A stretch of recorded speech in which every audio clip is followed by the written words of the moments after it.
club stuff. soccer. Yeah, then she played club soccer in high school. She didn't play on the high school team, I don't think. And she might have, I don't remember going, but she was a very good soccer player. And in fact, when she was applying for schools like you'll be, the Brown, have you looked at Brown? Yes, I have. She was, I guess she sent in an application. Anyway, I remember the Brown soccer coach calling 2 or 3 times. But I wondered to return the calls. I said, I'm not going to go there anyway. She wouldn't have anything to do with that. Alrighty. So that was your mom.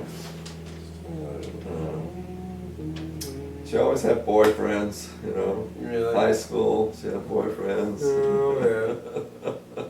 One lived down the street here. Did you play the scary dad when they came home? You're like, you get out of here, you stay Well, with my daughter. Have you heard when your mother went to the first prom? I don't think I've heard this You haven't heard that story? No. I think she was maybe a sophomore, and then she went to the junior prom with an older guy. Uh-oh. And we knew his parents very well. His father was a neurosurgeon, and they lived on Lowell. And his younger brother was in the scout troop with Christian and so on. So, very good, like family friends. So, yeah, they were family friends. And so, anyway, he came and picked her up in the corsage the whole bit. And she left, and pictures and all. And then, at 11:30, this was at Pally, and so it was over at 11. Well, at 11:30, she wasn't home. Oh, no. And you and Elmy are sitting at home like, what's going on? Right. And so it was a Christmas formal, I think. It was in December. I think it was rainy night anyway. And so Omi says, did you tell her what time to come home? No. She says, well, you should have told him what time to get our daughter home. No. So I was in trouble. So Omi's mad at me. You in trouble too. You're like, come on, man, you gotta. And she's really mad at this kid, this guy, this junior. And 12 o'clock came, and 12:30. I said, I'm going to bed. And so I says, come on, I mean, they'll be home, you know. So Omi was saying, I think I'm calling the police. You know. And she thought they were in an accident. Yeah, like or something. And then I said, oh, well, they'll be home. Oh, no. Something was wrong. We'd have heard about it. And so I was in bed, and Omi got up about 12:30. And so she went downstairs. She says, I'm going to tell him a piece of my mind when he comes in. Uh-oh. I couldn't go to sleep lying up there in bed. And she was looking out the window. She'd hear a noise. Like the second, yeah. So, but then she went downstairs, and so I went down to see what's at 1:45 or something. Oh my gosh. Down. And she is sitting there in the living room, in the entrance to the living room. She's got a newspaper in front of her, and I could tell from the back of it that it was upside down. And she wasn't reading the newspaper. She was just trying to look like she was trying to look like, everybody reads the newspaper at 1:30, 1 o'clock in the morning. Oh my God. I says, you're not going to fool anybody. The newspaper upside down. Oh my God. Anyway. So you're just trying to go to bed. I mean, you're not even. Soon after that, they came home. Oh man, it was only. Oh boy. Well, you go through periods of madness and then worry. And then what's happening? Yeah. And as it turned out, they'd gone up to Skyline, in the rain. And the rain's the worst thing they could do. Oh my gosh. But anyway. And she gave him a piece of her mind. Yeah. Oh man, that's funny. Anyway, that's one of her dates that I definitely remember. Oh man. Let's see. We were talking about prejudices early. I grew up in. Did you forget something? Yeah, I forgot something. With religion. Oh. I grew up where there were no. I read the Bible, and there were lots of Jews in the Bible, and I thought they were biblical people. Yeah. And so I went to Stanford then, and when I grew up, there was there are Armenians in Fresno. There's a lot of Armenians, and they were shopkeepers and owners of local businesses and so on.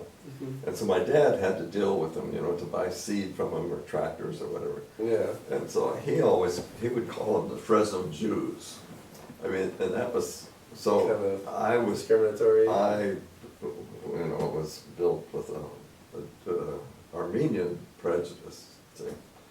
And so, I mean, I thought that was Jews were Armenians maybe, Mm-hmm. but anyway, I came to Stanford and the psych department gave us a survey test the first day of school.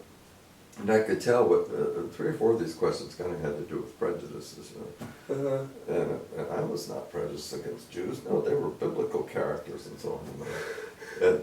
And it was interesting. They gave the same test the second year of school, And and I had developed some prejudices. See, I Really? had never After- met a Jew before and the before that, see, and before my freshman year in college. oh and my so- gosh! So then you take the test the second time. The and you're second like, time, and- then I thought, well, I do have some prejudice here. So, That's interesting. So prejudices can develop anytime during Yeah. your life, Even if it's not like from birth, like it seems like the Oh, yeah, prejudice of is course. always from like With birth, they're really when you're raised with it. they're That's really like, embedded in you if they were from birth, but they, Mhm. But they can come from anything, huh? yeah. So Those Armenian Jews. yeah. That's funny. Anyway, and we had blacks, Mm-hmm. and I remember when there were cotton pickers. We had a lot of cotton pickers, and they pay them. My dad would have to be out there with cash and pay them. They'd pick 100-pound bag full of cotton, and he'd have to pay them 3 cents a pound, or whatever it was. And so one night, it was a Friday. It must have been a Friday night. And I remember being out there with my dad, and there were quite a few cotton pickers out there. And this one black lady, my dad says, "Why are you going to Oakland for the weekend?" She says, "Mr. Woody," it was just, Woody was my father's name. He says, "Mr. Woody, if you were ever a black man in Oakland on a Saturday night, you never want to be a white man again."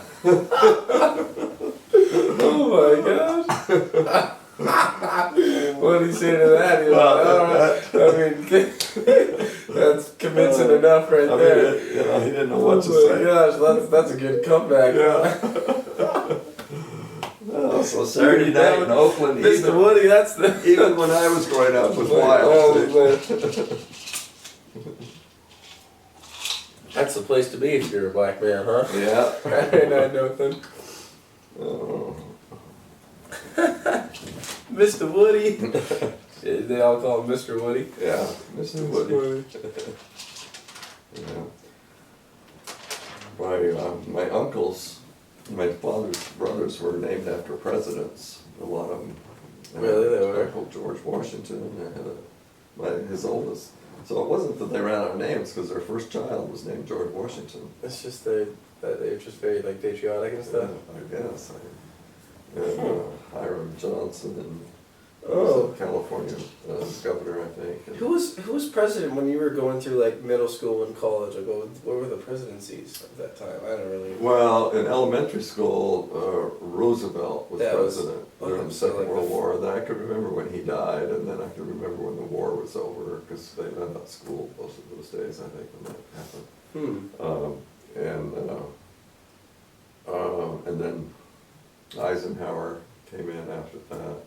Yeah, it's so funny that we were just learning about these in history and you like lived through it. Yeah. So it's so interesting. And then in 1960, Kennedy ran. Yeah, the Kennedy administration. And Kennedy and Nixon ran in 1960.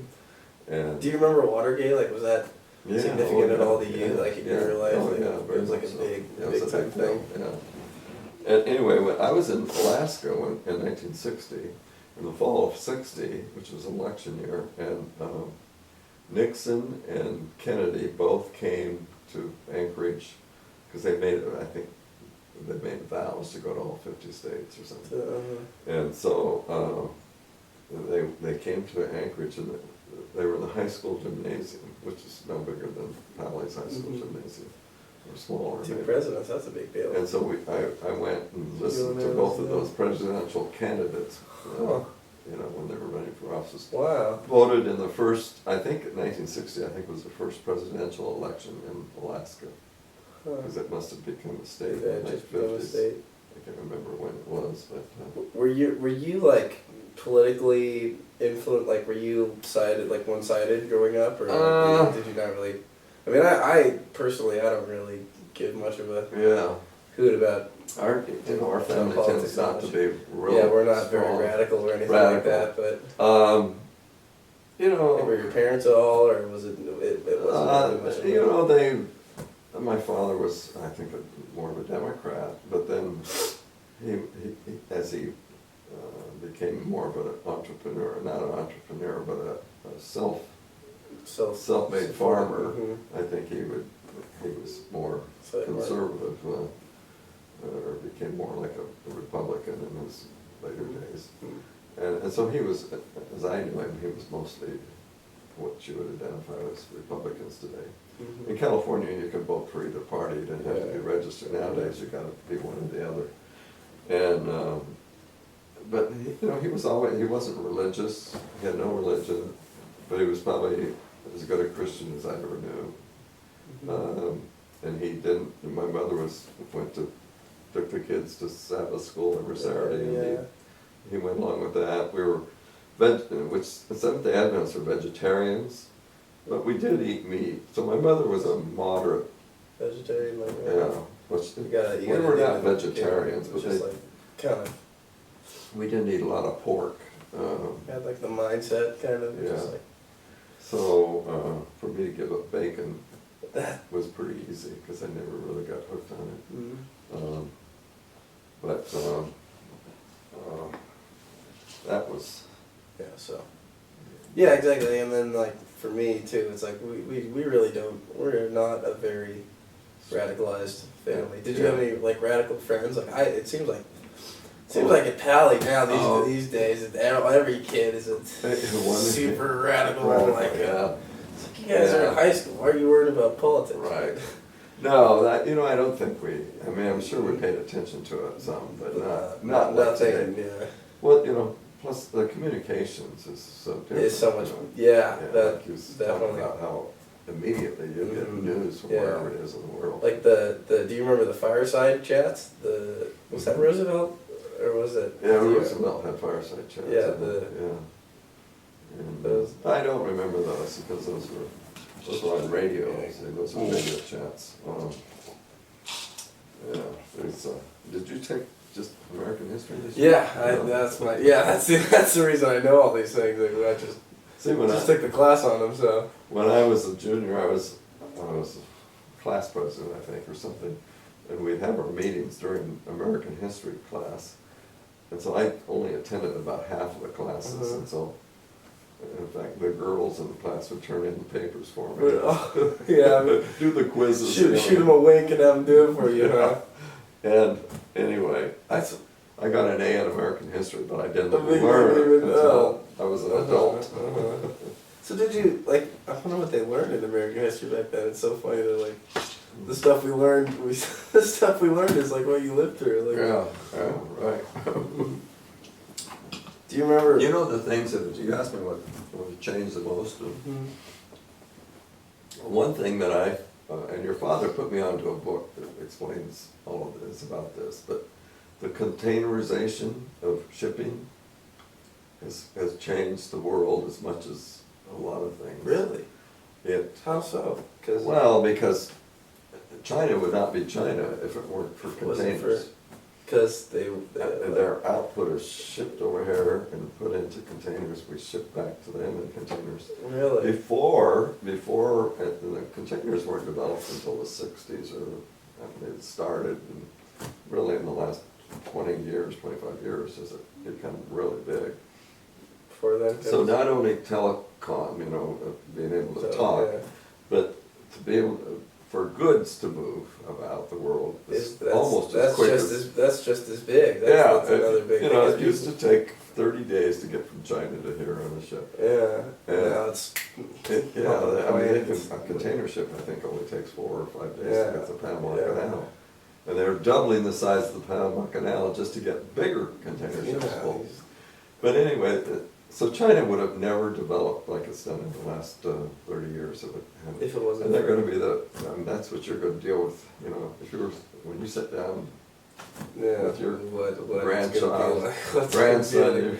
you're going to say, yeah, I remember when China was China's- only the third largest Now it's gonna economy. take over Now the it's the second second. world. And it's now the second largest, Mhm. and they'll overtake us within a few years. Yeah. And so that's been especially more Big- recent big times of my thing. life, my adult life, that's been a really big change. Was that Interstate commerce? the impact of that seen in like more of a personal like at a grocery store, like you get a lot more things and Oh, stuff? oh, Or yeah. it's just But- like And cheaper, things Yeah. are, yeah. a t-shirt costs more in 1950 than it does now. And there's been inflation. Yeah. And, Just because it's so much easier to get Yeah. in here and manufacture them and all that. Right. I remember in 1960, I went to Europe and we were buying Lacoste t-shirts. Mhm, yeah, yeah, I know, yeah. They had I forget what the symbol It's a little rooster like- or something. I think it's a crocodile. But Crocodile, is it a crocodile? I think, yeah, yeah. you're right. And you could get them in Italy, I think that's where they started. And you could get them for $22. Uh-huh. Well, you don't pay a lot more than that for them today. You pay 20, yeah. Yeah, like And 25 with or 30. inflation, that's what, Yeah. I don't, what's the And difference there's in been it? triple Yeah, inflation exactly. more, so. So the cost of goods such as that have just stayed so that everybody can afford Mhm. the same thing. Big. So That's a big change. it's a big change, and also the interstate freeway system. That So that's all been built during my lifetime. That was, Dwight Eisenhower. That's right, yeah. Because the Germans, Learned about that.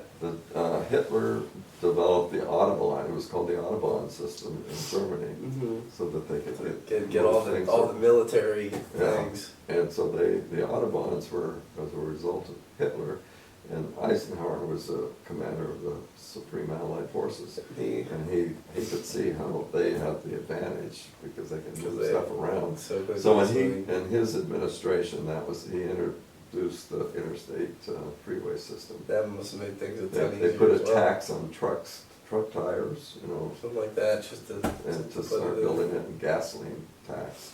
Mhm. And that's what built the interstate freeway system, and it's Had a huge really impact on the. hurt, huge Yeah. impact. Uh-huh. I mean, I just went down I-5 last Thursday, and It's like, what You if know, that wasn't there? there was hardly a time when I couldn't count 10 trucks either in front of me or behind me. I mean, I could see that many Sending so much. going in the direction I goods was and going, things. and the opposite direction's the same way. Yeah. And that's just commerce from San Francisco to LA. Think about all over. And it's all over the country, it's like that. See, before, it was nothing like that. On the same topic of like my American history class, like we learned a ton about the Cold War. Were you Well- affected at all by the Cold War when you were growing up? Well, all my So life. that's more All my life until 1990. that's more prejudice with like Russian, like did you have any Well, when I remember anti-communist elementary school, we were at war with the Japanese and the Germans. Mhm. And so the first artwork I remember doing is, we'd draw airplanes and there'd always be a rising sun With or a the- swastika Yeah, because on these, and and there was You an shooting American them, flag yeah. shooting them down. And Uh-huh. so I can remember that. I don't have any examples of it, but but that was so my so it first- was So, Japs and Krauts, Nazis and they were called Krauts because That was that's the- the slang word, it's a Mhm. derogatory word. Mhm. So I never knew any Japanese until way after the war. because they Well, they were Japs. Yeah, they were, yeah, and I they- didn't live in an area where there were Japanese Americans, very many, there were Yeah. some, but not in our community, so, when they were deported. yeah, they were all got in rid of camp all of them. during that Mhm. time. Yeah. And then the Russians took over, and of course, I went into the military during the Cold War. Yeah, so- what was it like? Well, there were stalemates, and sometimes they get worse than others. The Berlin crisis happened when I was in the military, where they Wow. So you were like in the middle of that. That was. tried to block, the Russians, owned the country, the part of Germany around Russians were Eastern East Germany. we were West Berlin Germany. was in Eastern Germany. So the Russians had it. Yeah. The Second World War, the Russians, came back to fight Germany, and they had big armies, and they lost a lot of people. But we always think that we won the war, but the Russians really did a lot. And then there was and so they wanted to have a conference. So there was the Potsdam Conference. Remember that from my Oh, yeah. final? Yeah, that was. That's Potsdam is a suburb of Berlin, and I don't know if it was anyway. It was a suburb, and the last kingdom of Germany is in 1912. There was a castle built in Potsdam, and there had the Habsburgs and all of the kings and the royalty had built castles there. So Potsdam is just a city of castles. It's like Disneyland. There's old castles, and then they've been restored, and it's really fun to go there. Yeah. But anyway, the Potsdam Conference, and there was Adenauer from France, and Churchill, and That's right, and Stalin. and Stalin, and who was? Was it Kennedy or was it? No, Roosevelt? it was who was president after Roosevelt? Anyway, Truman. Yeah, that's it. Yeah, that's it. Yeah. So it was Truman. Yeah. So nuclear. and Truman was, he was not a real long-standing president. He was okay. Kind of in the shadow of Kennedy. So. Yeah. And Stalin was very strong, so he said, let's have the conference in Potsdam, this castle, of 1912 castle, because most of Europe was destroyed. Yeah. So that was in Berlin, or near Berlin, and so all of that territory around there was the Russians had conquered. So that's how Berlin got in the Russian territory. But the